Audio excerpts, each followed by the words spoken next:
Even with 5 years' experience as a foreign correspondent, Ukrainian journalist Dmytro Anopchenko says nothing could have prepared him for covering a war in his own country. With President Volodymyr Zelensky addressing the UN General Assembly in person, Anopchenko has a full day of work and a pressing question. The main question for my audience, for all the Ukrainians, how Zelensky and how the US administration understands the moment when the war will stop. It is what I am intending to ask President Zelensky and President Biden if I will have a chance. The reporter works for Inter TV channel, but since the full invasion, 6 of Ukraine's main broadcasters, including Inter TV channel, have integrated to feed a non-stop news cycle. Back in Kyiv, editor-in-chief Victoria Naidionova described their priorities. Speaking for all journalists is, of course, information verification.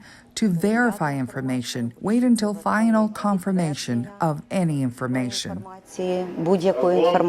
Leading a newsroom at this time is tough.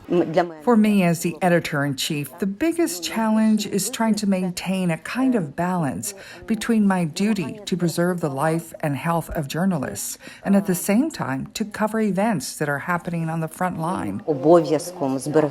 But covering the UN General Assembly is just one of many hats Anopchenko wears. The journalist also covers the Pentagon, US State Department, White House, and Congress, and provides an antidote to the flood of Russian propaganda online. The Russian sources, they try to hide themselves. They are reporting like it's Ukrainian media or some Ukrainian journalist.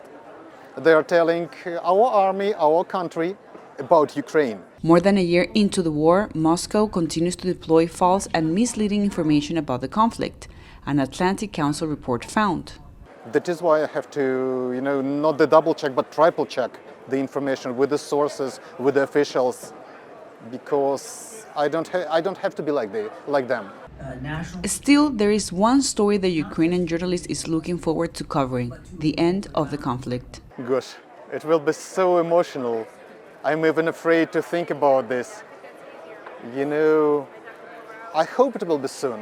I hope it will be as soon as possible, because everyone, I'll tell you, honestly, we're so tired living every moment and waiting that someone you love will not be alive tomorrow. Until that moment, Anopchenko will keep doing what he does best, reporting on developments for his audience. Cristina, Caicedo, Smit, VOANews, New York.